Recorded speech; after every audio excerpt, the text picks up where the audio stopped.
Hello guys, இன்றைக்கி நம்ம இந்த வீடியோவில் எக்ஸ்ஃபோலியேட் பண்ணுறதுக்காக யூஸ் பண்ணக்கூடிய காஃபி ஸ்க்ரப் எப்படி பண்ணுறது அப்படிங்கிறத பார்க்கலாம். ரொம்ப ஈஸியான இன்க்ரீடியன்ட்ஸ் மூலமே நமக்கு இதை பண்ணிடலாம். முதல்ல ப்ரௌன் சுகர் எடுத்துக்கோங்க. அது இல்லைனா ஒயிட் சுகராக இருந்தாலும் அது பிரச்சனை இல்லை. அண்ட் அதுக்கப்புறமா காஃபி பவுடர், ரொம்ப நல்ல காஃபி பவுடர் எடுத்துக்கோங்க. அண்ட் ஷியா பட்டர், அதுக்கப்புறமா சன்ஃப்ளவர் ஆயிலில் பார்த்தீங்கன்னா ரொம்ப பியூரான நல்ல சன்ஃப்ளவர் ஆயிலாக எடுத்துக்கோங்க. ஒரு 50 கிராம் அளவுக்கு கிளிசரின், அதுக்கப்புறமா ஃபினெக்ஸாயத்தனால், இது ப்ரிசர்வேஷனுக்காக யூஸ் பண்ணுறது. அண்ட் விட்டமின் இ ஆயில் எடுத்துக்கோங்க. எனக்கு கடைசியாக உங்களுக்கு பிடிச்ச மாதிரியான ஒரு வாசனை, அது காஃபி ஸ்மெல்லாக இருந்தால் இன்னும் ரொம்ப நல்லாயிருக்கும். இந்த ஃபினெக்ஸாயத்தனால் பார்த்தீங்கன்னா பொதுவாக ஃபார்மசி, கெமிக்கல் ஷாப் இல்லைனா எசன்ஸ் ஷாப் இந்த மாதிரி இடத்துல வாங்கிக்கலாம். இது ரொம்பவே முக்கியமானது. எதுக்குன்னா ப்ரிசர்வேஷனுக்காக, அதாவது நம்ம ரொம்ப காலம் இது யூஸ் பண்ணணும் அப்படின்னா இது ரொம்ப முக்கியமாக இருக்கும். அதுக்கப்புறமா பொலிசோபேட் 80, இது எதுக்குன்னா நம்மளோட ஸ்க்ரப் ஒயிலி தன்மை இல்லாமல் பண்ணுறதுக்கு, அதாவது சோப் மாதிரி நம்ம வாஷ் பண்ண ஈஸியாக இருக்கும். அந்த மாதிரி இல்லாமல் இந்த ஒயிலி தன்மை உங்கள் ஸ்கின்ல இருக்கிறது உங்களுக்கு பிரச்சனை இல்லைன்னா நீங்கள் இது யூஸ் பண்ண வேண்டிய அவசியம் இல்லை. ஓகே, இப்போ எப்படி பண்ணுறதுன்னு பார்க்கலாம். முதல்ல நம்ம கிட்ட இருக்கக்கூடிய ஷியா பட்டரை ஒரு டபுள் பாயில் வச்சு முழுமையாக மெல்ட் பண்ணிக்கோங்க.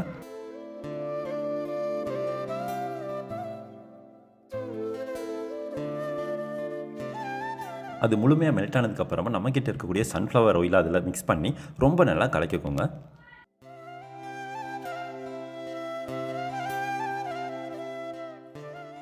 அதுக்கப்புறமா சூட்டிலிருந்து வேறையாக இறக்கி வச்சு நம்மக்கிட்ட இருக்கக்கூடிய 50 கிராம் கிளிசரினையும் அதில் மிக்ஸ் பண்ணி முழுமையாக கலக்கிக்கோங்க.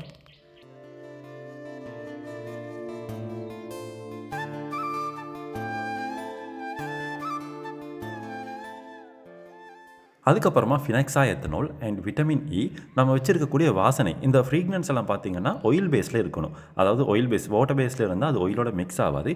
அதனால் ஆயில் பேஸில் இருக்கக்கூடிய வாசனையையும் இதில் சேர்த்து முழுமையாக மிக்ஸ் பண்ணிக்கோங்க.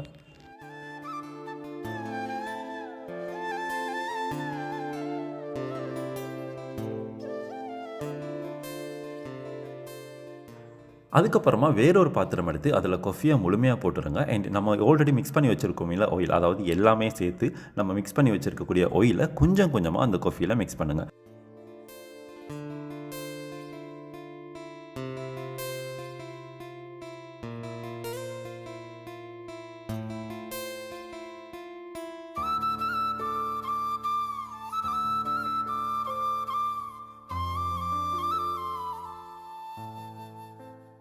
இந்த மாதிரி முழுமையாக மிக்ஸ் பண்ணதுக்கப்புறமா நம்மக்கிட்ட இருக்கக்கூடிய ப்ரௌன் சுகர் அதையும் இதில் கொஞ்சம் கொஞ்சமாக விட்டு மிக்ஸ் பண்ணுங்கள்.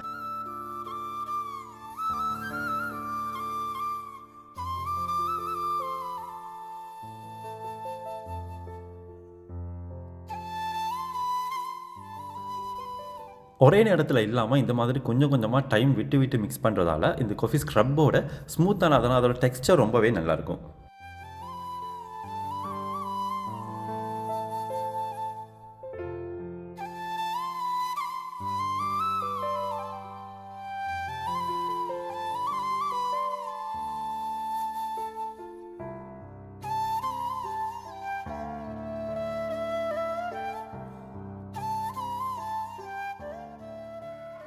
ஓகே, இப்போ பார்த்தீங்கன்னா நம்மளோட காஃபி ஸ்க்ரப் ஆல்ரெடி ரெடி ஆகிருச்சு. ஆனால் இருந்தாலும் இப்போ இது மொத்தமாக ஆயில் பேஸில் தான் இருக்குது. நீங்கள் இது யூஸ் பண்ணிங்கன்னா, யூஸ் பண்ணதுக்கப்புறமா வாஷ் பண்ணும்போது உங்களோட ஹேண்ட்ஸ்லையோ இல்லைனா நீங்கள் வாஷ் பண்ணும்போது கொஞ்சமாக ஆயிலி தன்மையாக இருக்கும். அது இல்லைனா கழுவும் போது சோப் மாதிரி வரணும்னா இந்த பொலிசோபேட் 80 அதில் ஒரு 50 கிராம்ஸ் மாதிரி உங்களுக்கு யூஸ் பண்ணிக்கலாம். ஸோ ஃபைனலாக காஃபி ஸ்க்ரப் முழுமையாக ரெடி ஆகிருச்சு. இதே மாதிரி இன்னும் பல டுட்டோரியல்ஸ் இல்லைனா ப்ராடக்ட்ஸோட ரிவ்யூஸ் எல்லாம் நீங்கள் பார்க்குறேன்னா என்னோட சேனலை மறக்காமல் சப்ஸ்கிரைப் பண்ணிடுங்க. என் பக்கத்தில் உள்ள பெல் ஐக்கனையும் அழுத்துருங்க. இன்னொரு வீடியோவில் சந்திக்கலாம்.